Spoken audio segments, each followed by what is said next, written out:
फाख्ता और शिकारी। मैं तेरा पैगाम दूर दूर तक फैलाऊंगा ताकि लोगों को ये बात मालूम रहे कि जब चरिंदों के अंडे बच्चे देने का वक्त हो तो इन्हें मत हलाक करो, वरना उनकी नस्ल आहिस्ता आहिस्ता ख़त्म हो जाएगी।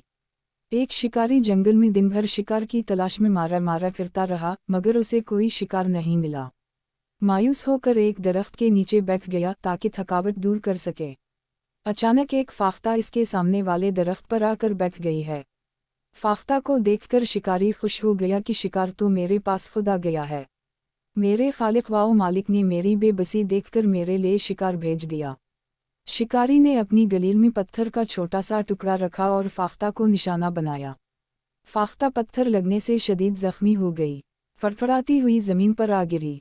शिकारी ने अपनी जेब से अपना चाकू निकाला और फाख्ता को ज़बह करने लगा तो फाख्ता ने कहा, ए इंसान, मैं जानती हूँ कि अल्लाह ताला ने दुनिया की हर शय इंसान के लिए पैदा की है।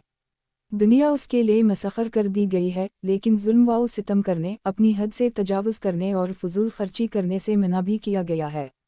अगर इंसान बगावत की राह इख्तियार करेगा तो अल्लाह ताला की गिरफ्त से नहीं बच सकता, उसे अपने खालिक मालिक की हिदायत की खिलाफ वर्जी करने पर सज़ा ज़रूर मिलेगी। शिकारी फाख्ता की बातें सुनकर हैरान रह गया।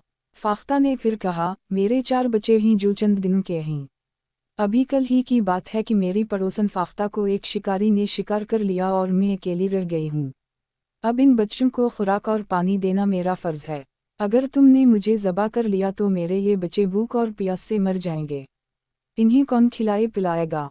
इस तरह आपके ज़िम्मे 4 बच्चों का कत्ल आ जाएगा। किया ये जुल्म नहीं? ऐ शिकारी, ये दिन परिंदों के अंडे बच्चे देने के हैं। इन दिनों आपको शिकार नहीं करना चाहिए। शिकारी फाख्ता की बातें सुनकर हैरत में डूब गया और बोला, बी फाख्ता ने बहुत अच्छी बातें की हैं। ठहरो में तुम्हें मरहम लगाता और दाना पानी देता हूँ, इस तरह तुम्हें क़ुव्वत आएगी और दर्द भी कम हो जाएगा। शिकारी ने फाख्ता को मरहम लगाया और उसे दाना पानी दिया। थोड़ी देर बाद फाख्ता ने अपने पर फैलाए। शिकारी ने फाख्ता से कहा, अब मुझे अपने बच्चों तक ले चलो। मैं तुम्हारी और तुम्हारे बच्चों की देखभाल करूंगा जब तक तुम तंदुरुस्त और बच्चे बड़े नहीं होते। चूंकि मैंने तुम्हें ज़ख्मी किया है, इसलिए अब मेरा फ़र्ज़ है कि तुम्हारी देखभाल करूं। फाख्ता के ज़ख्म पर मरहम लगने से दर्द कम हो गया और ग़िज़ा खाने से क़ुव्वत भी आ गई। फाख्ता अपने पर फड़फड़ाने लगी, थोड़ा सा उड़ती और फिर बैठ जाती। शिकारी इसके साथ साथ चलता रहा। आखिर फाख्ता अपने घोंसले के मकाम तक पहुंच गई। इस दरख्त के नीचे बैठकर ऊपर देखने लगी। शिकारी समझ गया कि इस दरख्त पर फाख्ता का घोंसला है। वो दरख्त पर चढ़ गया। वाकई घोंसले में 4 छोटे छोटे बच्चे मौजूद थे।